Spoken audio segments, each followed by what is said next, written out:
الحمد لله رب العالمين حمدا كثيرا طيبا طاهرا مباركا فيه وأشهد أن لا إله إلا الله وحده لا شريك له وأشهد أن سيدنا وحبيبنا محمد عبده ورسوله اللهم صل وسلم وزد وبارك عليه وعلى آله وصحبه أجمعين. Mes chers frères et sœurs, donc on continue Bifadlillahi tabaraka wa ta'ala cette série, d'accord, sur la biographie de notre bien-aimé Muhammad sallallahu alayhi wa alihi wa sallam. On s'était arrêté donc avec l'événement de l'éléphant et on avait dit que cet événement, d'accord, qui était un événement très important, très marquant aussi bien dans l'histoire des Arabes et surtout de Quraysh et aussi qui montrait l'importance de cette maison sacrée qui était la Kaaba, était annonciateur d'un autre événement, d'accord. Et cet événement, comme vous le savez, c'est la naissance de Muhammad sallallahu alayhi wa sallam. Bien sûr, avant de parler de la naissance de notre bien-aimé alayhi wa sallam, encore faut-il parler de ses parents. D'accord. Hier, on avait parlé donc de ses ancêtres. On s'est arrêté à Abdul Muttalib. Abdul Muttalib, qui est le grand-père du prophète sallallahu alayhi wa sallam, avait 10 enfants. D'accord. Il avait 10 enfants, 10 garçons. Et parmi ces enfants-là, il y en avait un qui s'appelait Abdullah. Abdullah était un enfant qui était très apprécié de par son père. Et comme ils le considèrent les Arabes, en fait c'est une expression qui dit c'était le joyau de la couronne, d'accord, ou le pendentif dans un collier, c'est-à-dire que c'était vraiment l'enfant qui était le plus choyé, le plus aimé, le plus apprécié par Abdul Muttalib. Abdul Muttalib a donc marié son fils Abdullah à une femme qui s'appelle Amina. Amina bint Wahb, d'accord, c'est une femme aussi qui est noble, d'une lignée noble, d'accord. Donc pour son fils, il a voulu une femme bien, d'accord, de son rang, qui elle aussi est de bonne moralité, de bonne éducation, etc.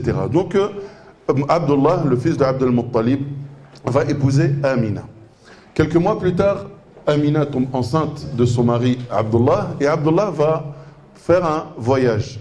Il va s'arrêter à Médine, à Yathrib à l'époque, pour aller visiter sa famille maternelle, d'accord, parce que Abdul Muttalib, sa mère était originaire de Yathrib, d'accord. Et donc il s'arrête là-bas à Yathrib afin de visiter sa famille, d'accord, du côté de sa grand-mère paternelle. Puis durant le voyage, Abdullah va tomber malade et il décédera des suites de cette maladie. Voilà donc Amina qui se retrouve veuve alors qu'elle est enceinte du prophète sallallahu alayhi wa sallam. À quel stade ou à quel terme était Amina? Allahu alam, c'était autour des 6 mois de grossesse. Wallahu alam. Après cela, donc Amina se retrouve veuve. Abdul Muttalib, qui lui aimait énormément son fils Abdullah, donc déjà est peiné par la perte de ce fils bien-aimé. Maintenant, il se sent, d'accord, il a besoin de se responsabiliser vis-à-vis de l'enfant que porte Amina, qui sera ensuite soit le fils, soit la fille de son fils bien-aimé Abdullah. Amina, elle décrira elle-même sa grossesse comme étant une grossesse durant laquelle elle ne s'est jamais plainte. Elle qui entendait souvent les femmes enceintes se plaindre de fatigue, de douleur, de ceci, de cela, elle disait étonnamment, moi c'est une grossesse que j'ai passée, mais qui était simple, c'était un bébé qui était facile à porter.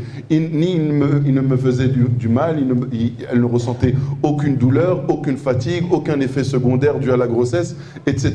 Chose qui déjà lui faisait penser que l'enfant qu'elle portait était un enfant qui était extraordinaire. Et puis vient le jour, ce jour bienheureux, le meilleur jour qu'a connu l'humanité, la naissance de notre bien-aimé Muhammad sallallahu alayhi wa sallam. Donc le prophète sallallahu alayhi wa sallam est né un lundi, le 12 du mois de Rabi' al-Awwal, et quelle année? L'année de l'éléphant. Rappelez-vous, de par cet événement, on a appelé cette année l'année de l'éléphant. Juste une petite parenthèse quant à la date. La date la plus connue, c'est le lundi 12, d'accord. Le fait que le prophète sallallahu alayhi wa sallam soit né un lundi, il n'y a pas de souci, d'accord. Le fait qu'il soit né durant le mois de Rabi' al-Awwal, il n'y a pas de problème. Le fait qu'il soit né l'année de l'éléphant, il n'y a pas de souci. Par contre, au niveau du 12, voilà, ici il y a des divergences chez les historiens. Est-ce que c'était pas plutôt le 8 ou le 9? Wallahu a'lam. Le plus connu étant le 12, et de toute manière, ce n'est pas dramatique. Retenez le 12, mais si jamais un jour vous trouvez le 8 ou le 9, sachez que c'est normal, parce qu'ici, on n'en a pas la certitude. Le lundi, pas de souci. Rabi' al-Awwal, pas de souci. L'année de l'éléphant, pas de souci. Et il est né où? À la Mecque. Lorsqu'il est né, et lorsque Amina a fait annoncer à son beau-père, donc au grand-père du prophète sallallahu alayhi wa sallam, Abdul Muttalib, la naissance de son petit-fils. Donc déjà, il apprend qu'il a un garçon.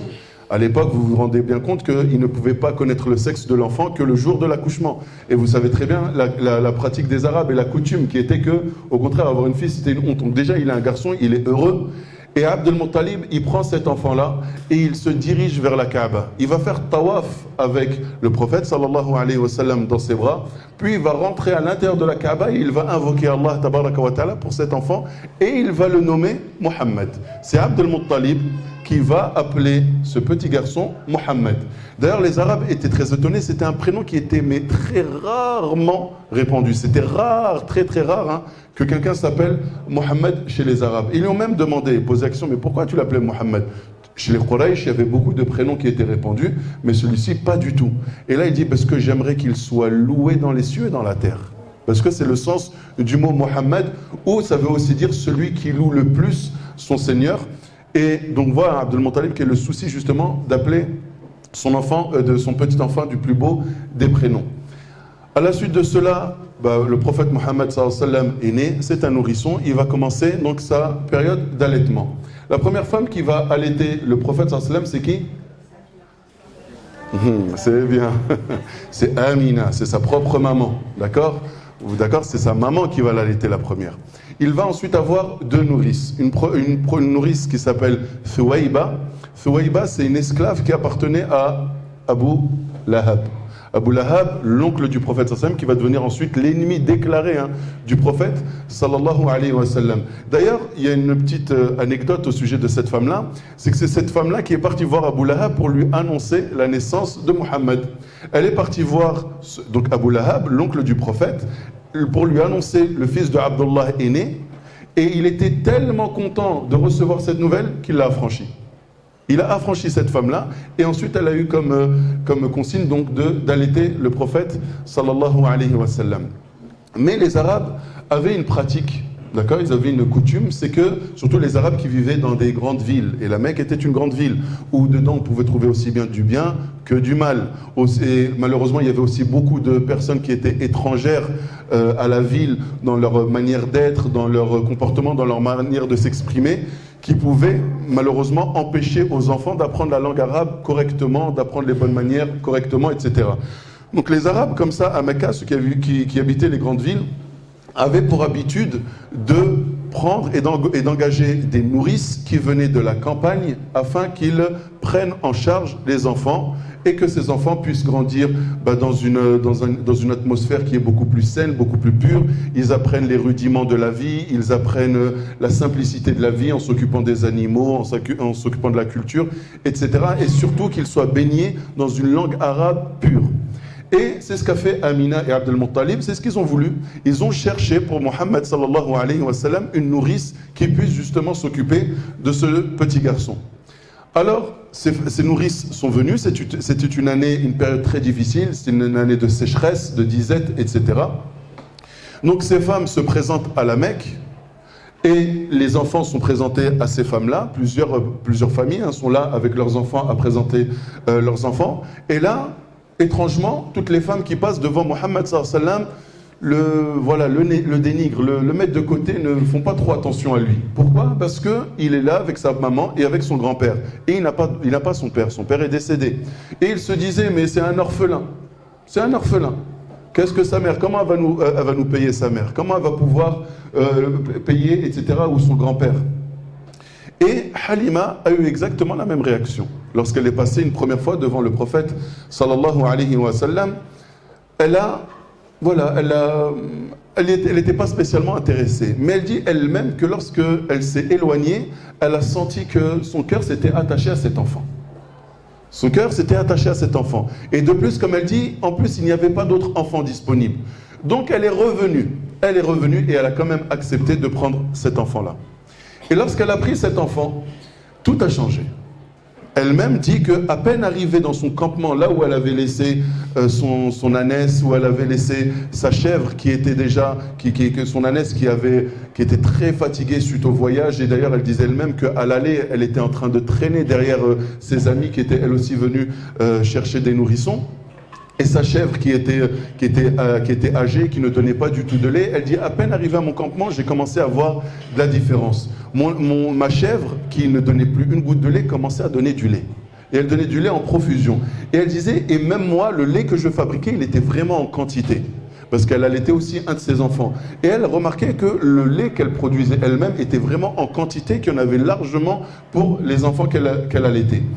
Elle dit ensuite, lorsqu'elle a pris donc, le chemin du retour et qu'elle est partie en direction donc, de sa ville, elle dit, sur le retour, j'ai vu toute la différence. Elle dit, même mon ânesse qui, à l'aller, était en train de traîner derrière tout le monde, là, c'est elle qui prenait les devants. Et au point où même ses copines, ses amis commençaient à la jalouser.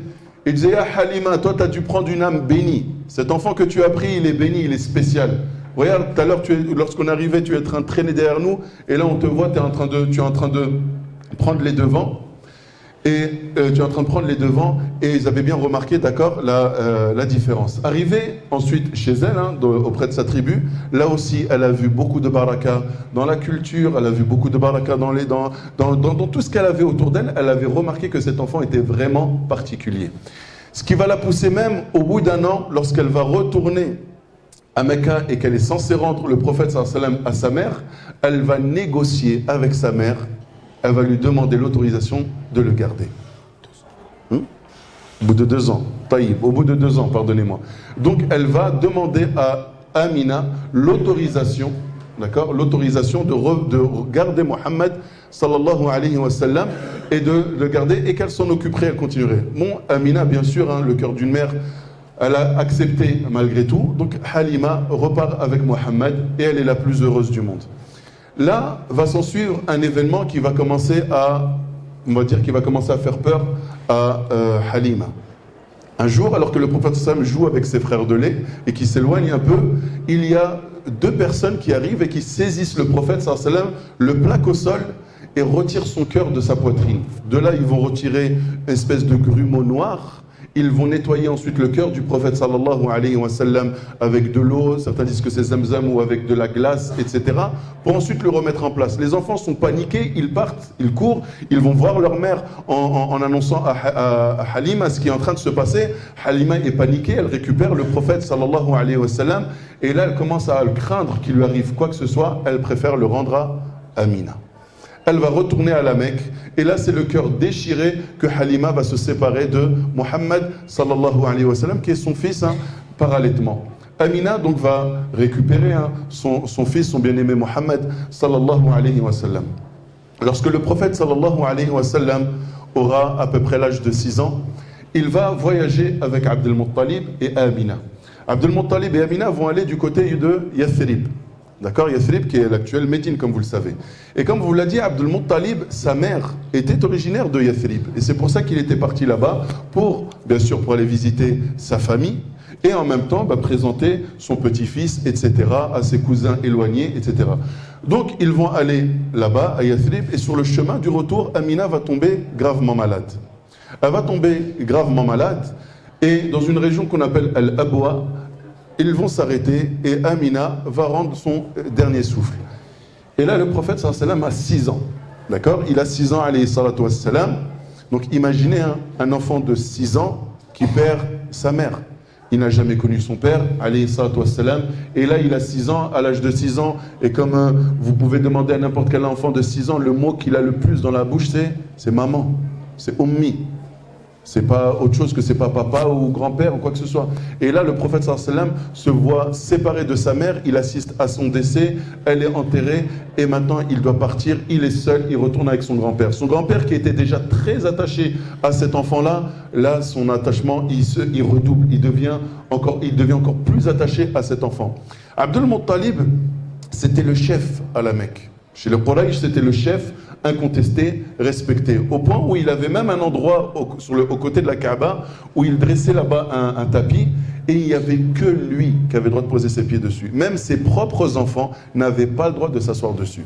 Il avait même mis autour de ce tapis des personnes pour surveiller au cas où une personne viendrait s'asseoir ou quoi que ce soit.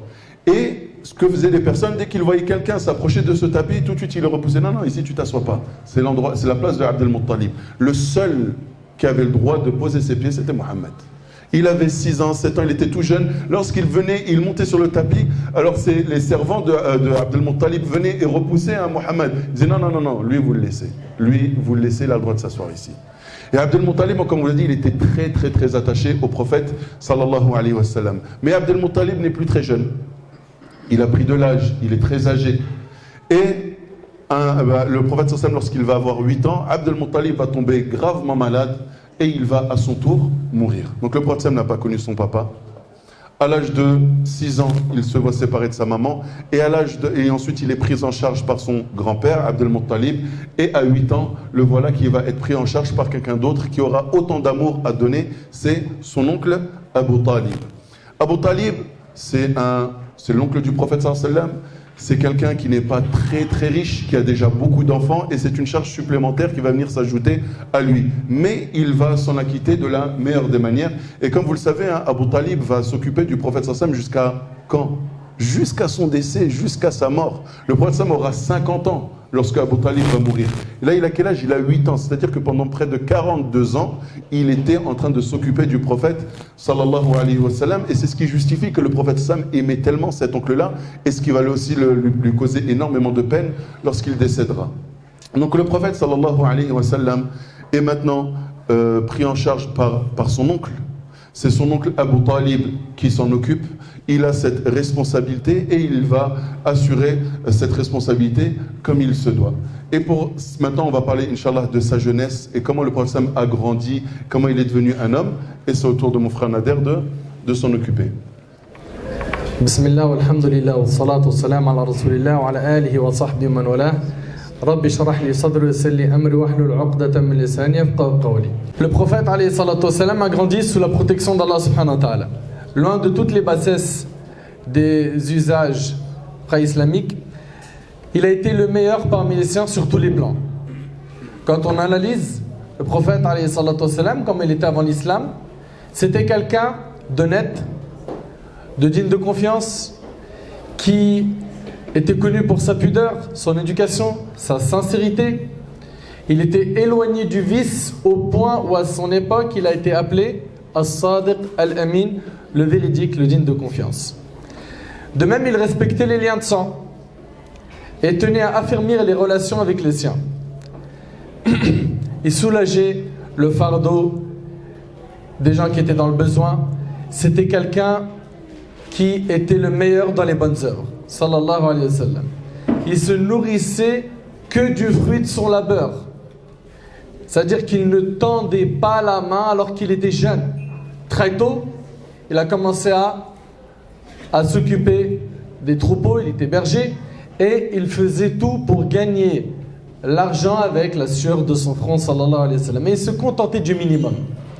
Lorsqu'il a atteint l'âge de 14 ou 15 ans, il y a eu la guerre de profanation, et celle-ci éclata entre les tribus de Quraysh et Qais Aylan, et il aida ses oncles en leur passant des flèches, et à travers cette guerre, il a appris l'art de la guerre, il a appris l'équitation, et il a appris également à être un bon cavalier ainsi que la bravoure. Puis, à l'âge de 25 ans, le prophète alayhi salatu wassalam va épouser une femme qui est Khadija bint Khuwaylid radiyallahu anha. C'était la femme la plus prestigieuse des Qurayshites et la meilleure. Elle avait quel âge à cette époque-là, elle? 40. Elle avait 45, 40, 40, hein, c'est bien ça? Elle était plus âgée que lui. Et déjà ici, ça montre une chose. C'est que si Nabi alayhi salatu wassalam, comme le prétendent les orientalistes et un paquet d'ennemis de l'islam, si réellement c'était un assoiffé de femmes et que c'était la raison pour laquelle il a épousé plusieurs femmes, parce que c'est ce qu'ils disent il a eu plein de femmes, c'était quelqu'un qui aimait trop les femmes. Si c'était le cas, il n'aurait pas épousé une femme plus âgée que lui, ça c'est un. Deuxièmement, il est resté avec elle de l'âge de 25 ans jusqu'à 50 ans sans être polygame. Ça c'est un deuxième argument. Troisièmement, après sa mort, il ne s'est pas marié tout de suite. Il a attendu plusieurs années, puis après il s'est marié avec Saouda, une femme veuve qui était âgée. La seule femme vierge qu'il a épousée, c'était Aïcha radiyallahu anha. Et c'est parce qu'il avait vu en rêve qu'il se marie avec elle, et on vous l'a dit, les rêves des prophètes sont des révélations. Et chaque mariage que le prophète sallallahu alayhi wa sallam a eu avait un objectif, de rapprocher le cœur de tel clan hostile à l'islam, de soulager telle femme d'une détresse, de laisser des femmes derrière lui qui propageront le message de l'islam à d'autres femmes, etc., etc. Et ça, bien sûr, l'entend celui qui a une nature saine et qui recherche réellement la vérité. Amma les cœurs malades, souillés, il se contente de dire que c'était un assoiffé de femmes. Si c'était le cas, de 25 à 50 ans, il n'aurait pas gardé qu'une femme. Il aurait épousé à ce moment-là, le moment de la jeunesse, où on a beaucoup d'énergie, plusieurs femmes. Il était d'ailleurs très attaché à Khadija radiallahu anha. Il était fidèle à Khadija radiallahu anha, il l'aimait, et subhanallah, après son décès, même les amis de Khadija, le prophète, il les honorait. Tellement il était attaché, et d'ailleurs il l'évoquait en bien au point où Aïcha, après la mort de Khadija, elle était jalouse. Vous imaginez? Et ça montre aussi que le prophète c'était quelqu'un de reconnaissant. Parce qu'aujourd'hui la reconnaissance elle se perd. Il n'oublie pas les bons moments qu'il a passés dans son couple. Et malheureusement dans nos couples aujourd'hui, c'est pas trop ça. Shaitan rapidement il arrive à installer l'ingratitude. J'ai jamais rien vu de bien avec lui. Ça a toujours été nul. Jamais vu un seul jour où j'étais heureuse. Et ça marche aussi du côté de l'homme. Hein. Je suis marié avec une cassos, akhi. Wallah, je parle avec un mur. Arrêtez de dire n'importe quoi. Remercie Allah. Et le prophète alayhi salatu wassalam, a dit: sois satisfait de ce qu'Allah t'a accordé, tu seras le plus riche des gens. Apprends à dire alhamdulillah. Ok, regarde-toi dans le miroir. T'es parfait? T'es parfaite, ma soeur? Donc, le Nabi alayhi salatu wassalam, il s'est marié avec cette femme, Khadija radiallahu anha. Une femme qui était la plus prestigieuse des Qurayshites. C'était une des meilleures femmes de son époque. Elle était réputée autant pour la sagesse de son jugement que pour sa haute moralité et sa richesse. C'était une femme intelligente, une femme sage. Elle était âgée de 40 ans et elle était veuve. Et avait refusé toutes les demandes en mariage. Le prophète, alayhi salatu wassalam, lui, il avait 25 ans. Khadija radiallahu anha était une commerçante qui employait des hommes en lui confiant des marchandises en contrepartie d'un pourcentage sur les bénéfices. À l'époque, l'activité principale des Qurayshites, c'était at-tijara, le commerce. Le commerce. D'accord? C'est ainsi qu'elle a eu l'occasion de constater la sincérité, la probité, la sagesse et les hautes qualités morales, ainsi que le prestige dont jouissait le prophète sallallahu alayhi wa sallam à l'occasion d'un voyage d'affaires qu'il avait entrepris pour elle en Syrie. Elle se proposa donc en mariage au prophète sallallahu alayhi wa sallam. Pourquoi? Maïsara, cet homme-là qui travaillait chez Khadija, quand il a constaté, en accompagnant le prophète sallallahu alayhi wa sallam, comment il était bon et comment c'était quelqu'un qui jouissait de beaucoup de qualités, il en a fait l'éloge, il a fait un bon retour, un retour positif à Khadija, au point où celle-ci a souhaité se marier avec le prophète alayhi salatu wassalam. Et ici, elle-même, elle a demandé à ce que le prophète alayhi salatu wassalam l'épouse. Comment? Par l'intermédiaire de Nafisa bint Munayya. On voit ici qu'une femme, elle a le droit de se proposer en mariage. D'accord? Après, le mieux, c'est que ça passe par une intermédiaire ou un intermédiaire. C'est toujours mieux. D'accord? Elle a le droit de le faire. Et ça s'est passé au temps du prophète alayhi salatu wassalam.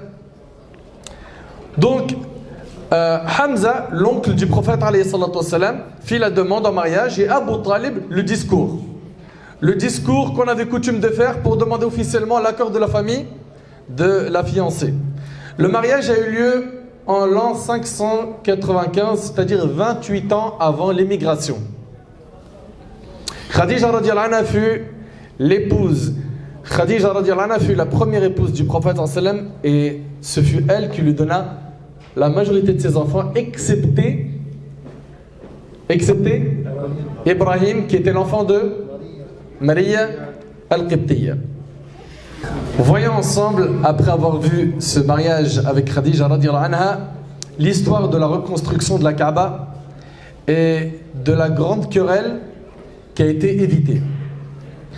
Alors que le prophète sallallahu alayhi wa sallam était âgé de 35 ans, les Qurayshites se réunirent pour décider la reconstruction de la Kaaba. Il y a eu une pluie, une forte pluie qui a touché, impacté la Kaaba, et ils se sont dit on va solidifier la Kaaba, on la reconstruit de manière solide. D'accord? Donc les Qurayshites ont décidé cela et ils ont eu un problème. Ils ont eu un problème à partir du moment où il fallait replacer la pierre noire. Là, chaque tribu, chaque clan voulait avoir l'honneur de le faire et personne n'était disposé à céder. C'est pas ils se sont dit bon allez vas-y c'est pas grave, allez, c'est tel clan qui le fera. Non. Ils ont dit il n'y a pas moyen. La tension grandit et on décida de prendre les armes. Et vous vous rappelez, on avait dit que c'était des guerriers, ils pouvaient même se battre pendant je ne sais combien de temps pour des raisons futiles. Et tous les clans se préparèrent donc à la bataille. Les clans des Banu Abd ad-Dar apporta un récipient plein de sang. Et l'engagement fut pris avec les Banu Adi de combattre jusqu'à la mort. Puis ils trempèrent leurs mains dans le sang. Non, c'est là, ça y est. La guerre jusqu'à la mort. Vous imaginez? La tension a donc grandi et ça a duré plusieurs jours, au bout desquels on finit cependant par trouver un compromis. C'était d'accepter l'arbitrage de la première personne qui passerait à la porte du temple. Ce fut le prophète sallallahu alayhi wa sallam. Et là, ils ont accepté son jugement. Ils ont dit, lui, c'est bon, on accepte. Il tranchera entre nous. D'accord? Qui placera la pierre noire? Eh bien, le Nabi alayhi salatu wa sallam a été accepté par ces différents clans. Admirer l'intelligence et la sagesse du prophète sallallahu alayhi wa sallam. Le prophète sallallahu alayhi wa sallam, il a fait apporter une étoffe sur laquelle il posa la pierre. Puis il demanda que les représentants des clans soulèvent l'étoffe pour transporter la pierre qu'il a remis lui-même à la fin de ses propres mains. Ça veut dire, il a dit, chaque chef de clan, il va prendre un morceau de ce tissu, ok? Et comme ça, chacun d'entre vous aura porté la pierre noire et l'a ramené jusqu'à la Kaaba. Et c'est lui-même à la fin qui l'a posé à sa place, alayhi salatu wassalam. Et de cette manière, avec son intelligence et sa sagesse, il a évité une grande guerre. Et là, subhanallah, ça nous montre aussi l'importance d'être quelqu'un qui sait faire tatib al-khawatir, tatib al-qulub, qui sait apaiser les cœurs, apaiser les tensions.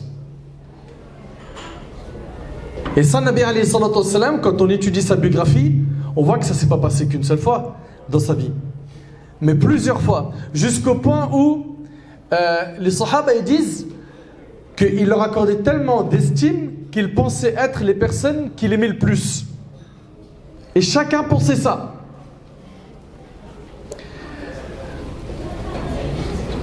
Ensuite, Hilf al-Fudul. Je vais laisser mon frère Redouane, Inch'Allah, revenir sur Hilf al-Fudul, l'ordre de chevalerie. Et puis, il continuera sur la révélation, lueur d'un jour nouveau et les prémices du bonheur. Il parlera également de la grotte de Hira. Puis, dans la maison de Khadija, je reprends bi'idhnillah. Donc on a vu comment le prophète sallallahu alayhi wa sallam a passé son adolescence, qu'il a atteint l'âge adulte, qu'il est marié, il devient responsable, il devient père de famille, mari.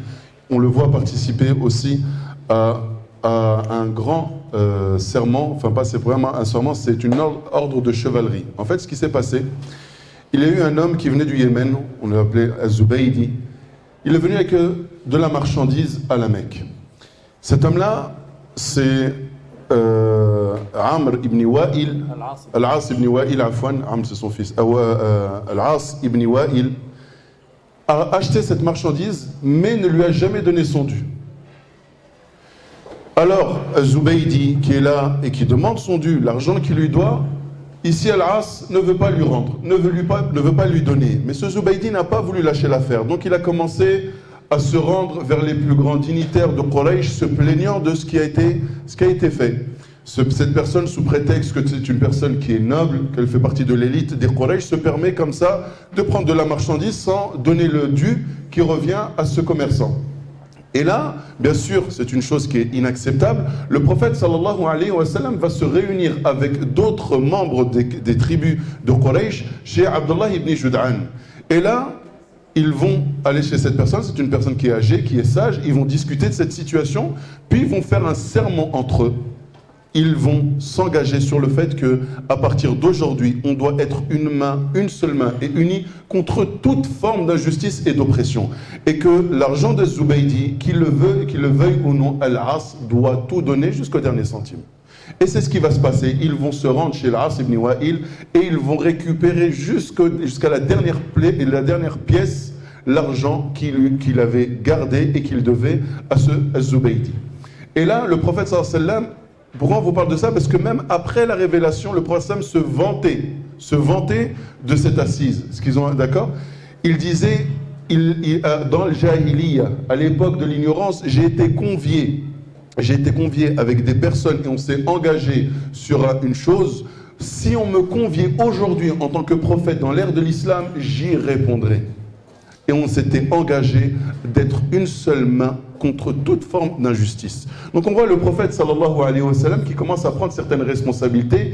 Il est engagé avec des personnes nobles, des personnes qui ont une autorité à Quraysh, mais toujours dans le bien, contre l'injustice. Donc on voit sa nature, alayhi salatu wa sallam, qui est préservée malgré tout ce qu'il voyait. Mais le prophète sallallahu alayhi wa sallam, Allah tabaraka wa ta'ala, a voulu par sagesse qu'il soit quelqu'un d'illettré. Le prophète sallam ne savait pas lire et écrire. Et ça, c'était une sagesse. C'est ce qui rendrait beaucoup plus miraculeux sa mission prophétique. C'est ce qui allait rendre encore plus miraculeux le message qu'il allait apporter et qui lui sera révélé, Al-Qur'an al-Karim. Parce que jusqu'à aujourd'hui, le défi est lancé par Allah tabaraka wa ta'ala. Ça fait plus de 1440 ans qu'Allah tabaraka wa ta'ala défie quiconque à essayer de faire un verset comparable au verset du Coran. Et jusqu'à maintenant, pourtant malgré les linguistes, malgré les spécialistes de la langue arabe, etc., personne n'a pu relever ce défi.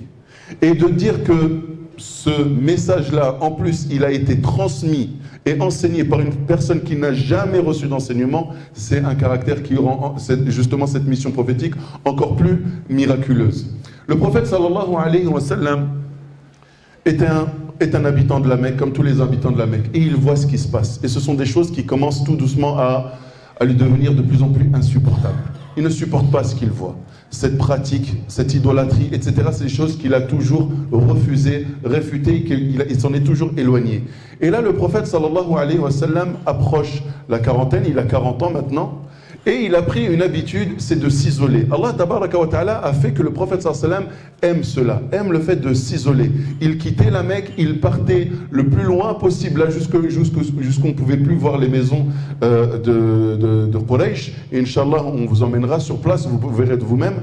Et là, le prophète sallallahu alayhi wa sallam allait là-bas, il prenait des provisions nécessaires pour sa retraite spirituelle, et il se posait là-bas, et il méditait, il essayait de comprendre la création, et il essayait d'adorer Allah tabaraka wa ta'ala avec ce qui restait des enseignements saints de l'enseignement de Ibrahim alayhi salam. Mais des choses étranges commençaient à perturber le prophète sallallahu alayhi wa sallam. Parmi ces choses-là, c'est qu'il faisait des rêves prémonitoires. Il faisait des rêves et ces rêves-là se réalisaient.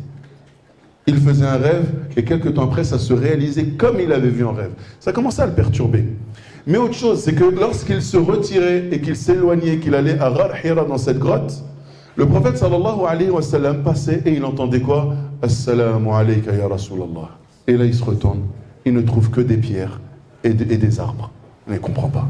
C'était les arbres et les cailloux qui saluaient le prophète sallallahu alayhi wa sallam. Et il ne comprenait pas. Lui-même disait, d'ailleurs bien après, il a dit, je connais un endroit à la Mecque, je connais avec précision un endroit à la Mecque où il y avait une pierre, à chaque fois que je passais près d'elle, elle me saluait. Et là le prophète, ça commence à le perturber. Il est déjà, on va dire, cette situation à la Mecque ne lui plaît plus vraiment. Il va à chaque fois se retirer, il s'isole seul. Et là, les rêves prémonitoires qui le travaillent. Maintenant, il passe, il entend, entre guillemets, des voix, des personnes qui le saluent, mais quand il se retourne, il ne voit rien d'autre que de la pierre et des arbres. Et là va venir la grande nuit, pour pas dire le grand jour. Le prophète, sallallahu alayhi wa sallam, comme à son habitude, il est dans Ghar Hira. Et là, dans l'obscurité de la nuit, dans l'obscurité de cette grotte, va venir la première révélation. La lumière va enfin descendre et éclairer ce bas monde. Ce bas monde qui était rempli de ténèbres, qui était rempli d'injustice, Allah tabaraka wa ta'ala a voulu que ce soit maintenant le moment que le prophète sallallahu alayhi wa sallam, maintenant il est prêt. Il est dans sa 41e année, il a eu ses 40 années révolues. Maintenant, Mohammed, tu es prêt à recevoir cette mission prophétique. Alors comment ça s'est passé? Le prophète sallallahu alayhi wa sallam est dans sa grotte en train d'adorer Allah tabaraka wa ta'ala comme à son habitude. Et là va se tenir devant lui Jibril alayhi salam. Donc essayez d'imaginer, essayez de vous mettre à sa place. Le prophète sallallahu alayhi wa sallam est tout seul, il a l'habitude d'être seul, il a pris l'habitude. Et là tout à coup, il voit un être qui se présente devant lui. En plein milieu de la nuit, c'était la nuit du 17 Ramadan. En plein milieu de la nuit, il vient et il se présente à lui. Et là, il lui dit, lis. Lis. Et là, le prophète sallallahu alayhi wa sallam, il dit, je ne sais pas lire. Je ne sais pas lire. Et là, cet homme-là prend le prophète sallallahu alayhi wa sallam et le saisit contre lui, le serre tellement fort que le prophète sallallahu alayhi wa sallam lui-même, lorsqu'il raconte cet événement, il dit, j'avais l'impression de perdre la vie. J'arrivais à mon dernier souffle, je me voyais mourir. Et à ce moment-là, là où je me voyais ça, il s'était terminé. J'étais en train de lâcher mon dernier souffle, il me relâchait. Et là, le prophète sallallahu alayhi wa sallam, sous le choc, cette personne lui répond une deuxième fois, lui dit une deuxième fois, lis. Il lui ordonne de lire. Et là, le prophète sallallahu alayhi wa sallam de répondre la même chose, mais je ne sais pas lire. Et là, cette personne ressaisit le prophète sallallahu alayhi wa sallam une deuxième fois. Il va le saisir tellement fort, comme le prophète sallallahu alayhi wa sallam nous dit, au point où j'avais l'impression que j'étais en train de lâcher mon dernier souffle. Et là, il me relâche. Et là, cet être lui dit, lis, pour une troisième fois. Et là, le prophète sallallahu alayhi wa sallam dit, mais je ne sais pas lire. Et là, il le saisit une troisième fois. Il le prend fort contre lui. Il le serre fort contre lui. Jusqu'à, encore une fois, comme le prophète Sam le dit, jusqu'à ce que j'ai l'impression d'avoir lâché mon dernier souffle. Puis il me relâche. Et là, la première révélation commence. Lis. Iqra, bismi rabbika alladhi khalaq. Lis au nom de ton Seigneur qui a créé. Khalaq al-insana min alaq. Qui a créé l'être humain d'une adhérence. Iqra wa rabbuka al-akram. Lis et ton Seigneur le glorifié. Alladhi allama bil qalam, celui qui a enseigné par l'intermédiaire du qalam, de la plume. Allama al-insana ma lam ya'lam, qui a enseigné à l'être humain ce qu'il ne savait pas. La première révélation. Alors ici, on peut se poser la question, pourquoi Jibril a agi comme ça avec le prophète sallallahu alayhi wa sallam? Pourquoi il l'a pris aussi fort? Alors ici, on peut avancer deux explications. Premièrement, comme on vous a dit, le prophète sallallahu alayhi wa sallam avait l'habitude de faire des rêves prémonitoires. Et il est dit que le prophète Sam avait déjà vu cette scène en rêve. Mais là, il voulait lui montrer que là, tu ne rêves pas. Comme on fait en général, pince-moi. Est-ce pour savoir si je rêve? Je rêve ou quoi? Pince-moi, c'est pas possible. Là, c'est comme si Jibril a voulu lui montrer que ici, c'est pas un rêve, c'est la réalité. Autre explication aussi qu'on peut avancer, c'est que ici, le prophète sallallahu alayhi wa sallam, Jibril a voulu le mettre en état de choc. Et quand on est en état de choc, on retient mieux les choses. Lorsqu'il y a une scène dans laquelle il y a une scène choquante, ou quelque chose qui nous touche, et bien toutes les émotions font que cet instant est gravé dans notre mémoire. Et là, le prophète sallallahu alayhi wa sallam devait retenir ça. Et là, une parenthèse. Quelle est la première révélation qui est descendue sur notre bien-aimé? Iqra, lis. Allah ne lui a pas dit usjud, prosterne-toi, incline-toi. Il ne lui a pas dit sabbih, fais l'exaltation, ou kabbir, glorifie ton Seigneur ou quoi que ce soit. Il lui a dit quoi? Iqra. Et maintenant la communauté de Iqra, la communauté du prophète sallallahu alayhi wa sallam, eh ben elle ne lit pas. Elle est la dernière dans les sciences. Elle est la dernière à l'école. Elle ne veut pas travailler à l'école. Elle ne veut pas tendre vers l'excellence à l'école. Elle ne veut pas s'instruire. Elle ne veut pas apprendre. Mais ça va, vous imaginez, ça va à l'encontre même du premier message qui a été révélé au prophète sallallahu alayhi wa sallam. À votre avis, le début de ce message, à votre avis, c'était une chose qui était futile ou importante? Importante. Le pire, c'est qu'Allah s'adresse à qui? À une personne qui est quoi? Illettrée à la base. Alors qu'en est-il des personnes qui sont lettrées et qui ne lisent jamais, qui ont une bibliothèque à la maison, mais juste pour faire beau, s'ils en ont une, dont ils ont des enfants qui ne savent même pas à quoi ressemble un livre. Ils savent à quoi ressemble une tablette, ils savent à quoi ressemble un téléphone, ils savent à quoi ressemble une console de jeu, ils ne savent pas à quoi ressemble une bibliothèque. C'est triste. Mais regardez-nous, c'est malheureusement la communauté musulmane, elle est vraiment en retard par rapport à ça. Il suffit de voir un peu l'échec scolaire, etc. Même s'il y a d'autres facteurs qui jouent, mais très généralement, on est énormément touché par cela. Comment enseigner à nos enfants et surtout s'imposer à la maison cette culture de travail, aimer lire, aimer apprendre, aimer découvrir, s'instruire, bien sûr dans les sciences religieuses, mais dans tout ce qui nous entoure, culture générale, etc., d'être au courant de ce qui se passe autour de nous. Parce que ce cerveau, encore une fois, et ces sciences, etc., on doit les développer et les musulmans sont des acteurs dans cela. Et d'ailleurs, il y a juste à voir les premiers siècles de l'islam et de voir tous les progrès qu'a fait la science, etc. Il y avait derrière quoi? Derrière tout ça, quoi? Des musulmans, des savants musulmans, que ce soit dans la médecine, dans l'astronomie, la géographie, la géométrie, etc. Les musulmans étaient les pionniers et ils étaient, eux, c'était vraiment les personnes qui ont mis un coup de turbo dans l'avancée de ces sciences. Et nous, aujourd'hui, il n'y a rien. Et c'est pas normal. Franchement, c'est pas normal. Si on ne comprend pas, encore une fois, Sira, pourquoi Allah Tabaraka wa Ta'ala a révélé ce verset à ce moment-là sur une personne qui ne savait même pas lire à la base. Alors imaginez pour une personne comme vous et moi qui savons lire. Et après on se donne toutes sortes d'excuses pour dire j'ai pas le temps d'étudier, j'ai pas le temps d'apprendre, c'est trop compliqué. Qu'on se remette aussi en question à ce sujet-là. Donc on va s'arrêter là, Inch'Allah.